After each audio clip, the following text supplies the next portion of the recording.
Welcome aboard. It's Captain G with an update on Eggman and my game of HBG's Invasion Italy. We've played several turns today, and so I'm just giving you one summary because first 3 turns I gave you a phase by phase update. So now as we go through, I'll just update you after a few turns. So turn 6 represents for us December of 1943. So we've moved through fall into winter now. And we did 4, 5, and 6. So I'll give you an update on where they are. And I have 5 areas of the map: south, east, center, west, and north. And that's how we'll do the update. So we'll start down here in the south. Turn 4, the Allies trapped the German Air Force, and I'll talk about that in a little bit, and then used their tactical bomber fleet to attack the defending Germans and Italians here at Mount Etna, while reinforcing significantly Montgomery's 8th Army that had dug in, and the guys here on these mountains that were firing down on them. So with turn 4 basically just being reinforcing and doing some bomber strikes, turn 5 we attacked. But on turn 5 and then again on turn 6, the Axis won the initiative. The dice rolls weren't even close. It was like 12 and 2 and 10 and 4 or something. So even the -2, Egg still won the initiative, and it didn't do him any favors because he couldn't react to what I was doing. He had to move first, and when you're on the defensive, that's difficult. So we did finally clear out by just moving everything we had into here on turn 5, and then with turn 6 started to move down and swing. General Montgomery dispatched a Canadian-led force up into the east. So now we can clear out Sicily. The air wing here can move forward to Italian air bases that we've captured, and continue to push north as we start to gain momentum. So no new cities down here in the south, but we've cleared the island finally. And again, we're intentionally leaving Messina an open city because we do not want to trigger the surrender of Italy. So now let's go to the east. So the first thing we did on the east when I trapped his air force, and by that we sent one lone fighter squadron to attack the entire German air wing here at this base. And according to the rules, if there's one fighter, if fighters move into a zone where the enemy has air, those air units cannot move out on their turn. They have to stay and fight. So while Egg said, and I didn't disagree, that it seemed a little too much that one fighter squadron could pin what he had, which was like 5 fighters and 2 tactical bombers and a couple strategic bombers. That was the way we played it. We did allow him to do the landing by just assuming that during that turn they moved up into the air, and then at the end the fighters could land somewhere else. So that allowed him to get his fighters out of there. But that was us house ruling because it's kind of vague. But it's what I did. I trapped him so he couldn't support his fleet with any air, and the first thing we did was clear the Adriatic. Not a big deal for him. He was done with that fleet. He had evacuated all the ground units pretty much from Split. There's only 1 German infantry that he left behind there, and got all the Basiglieri here on the Italian spine. So the other thing that we did, we reinforced significantly the number of transports we had on the east side of the map, and landed here in Taranto after a couple more rounds when Egg had the initiative. So that meant he had to move his air first, which he did not like because he wasn't sure where I was going to go, and he moved to protect a few places, and then I didn't go to those places. So I was able to hit heavily these infantry that he had defending Toronto, and then invaded with 16 units, and I think he only got 1 hit because by the time the troops landed, the shore bombardment and the air had already taken out several of his infantry, and we landed in Toronto. So now we have a fighter base and a port, so we can get supplies through the city, we can onload and offload troops, and I can now use this to range forward. This is closer to the center combat than Sicily is. So now that I've got 8 transports, which is a significant commitment for the Commonwealth, we're going to send 4 back to Sicily next turn, pick up the last of the 8th Army and bring them up. The other 4, we're going to come around and make a move towards Split, which is technically in the Eastern Theater.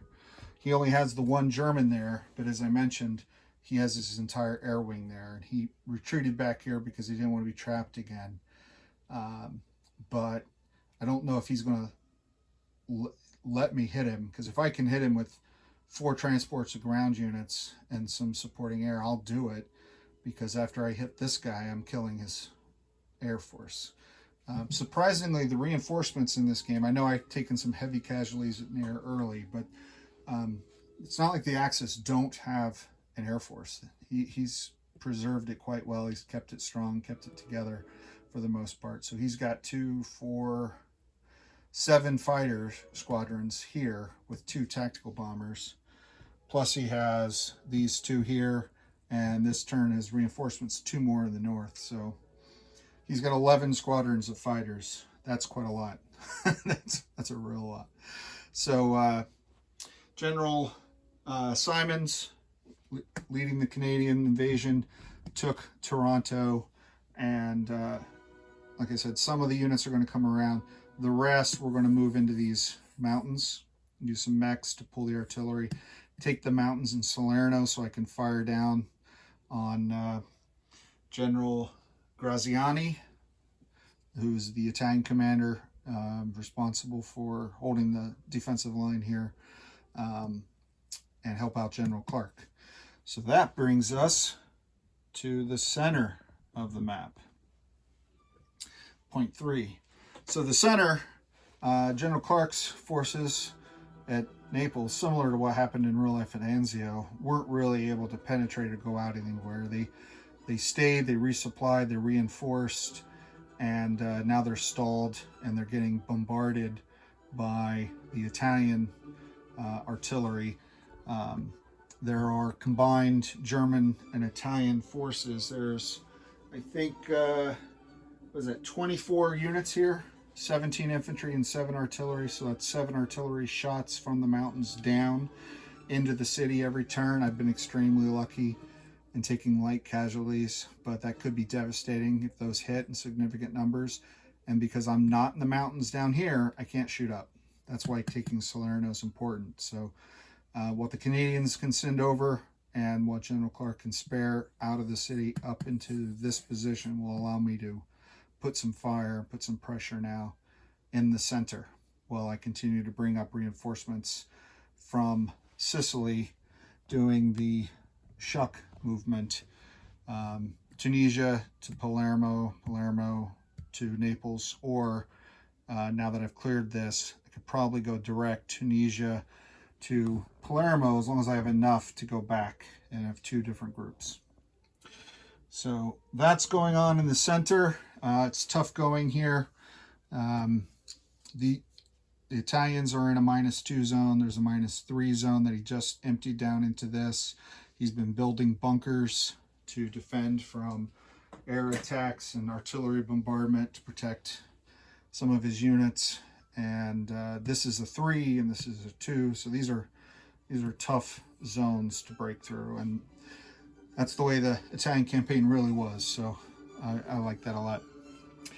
All right, so in the west, point 4, the Allies took Sardinia using the turn 4 when I trapped his air force, sent some tactical bombers, a couple here as well. So I was able to disperse them, hit multiple targets because I wasn't worried about trying to defend them all because his air force was trapped. And then weakened them again on turn 5 and then finally invaded on turn 6. So this army, quite a significant force. My intent was, if he didn't do anything and if he didn't notice, then to move up from here.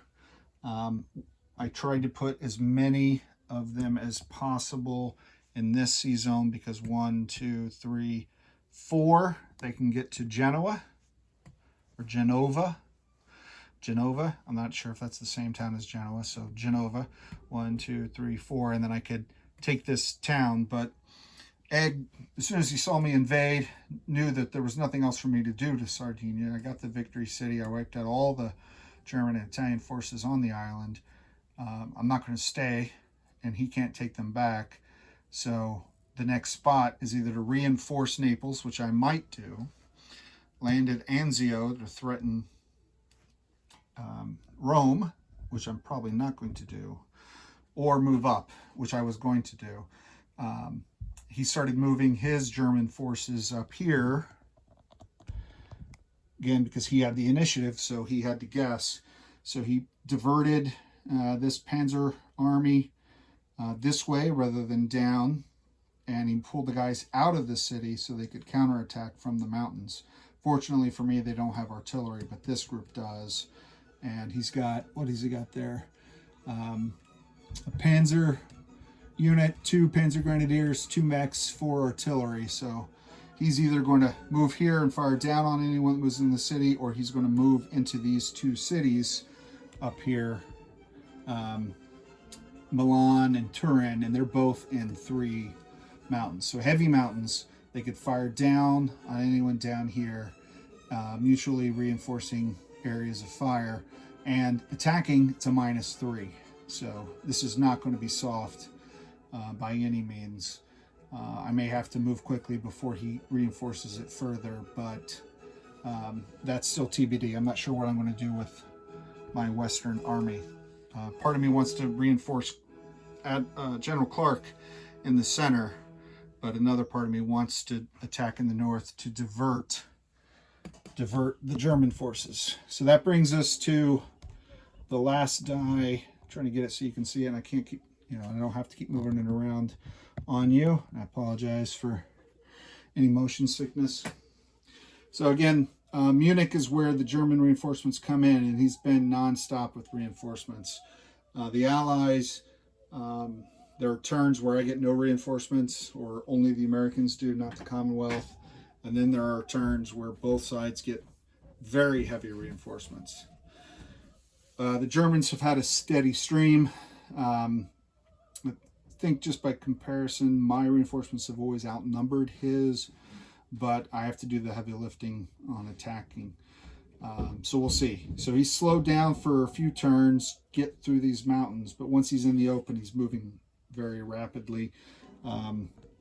I'll back up just a little bit, even though I just said I moved just so you don't have to. So in Rome, for example, General Kesselring has a very significant army group of SS panzers and regular panzers, as well as other reinforcements that came from Germany. So they've made their way, the first of them made their way already down to Italy.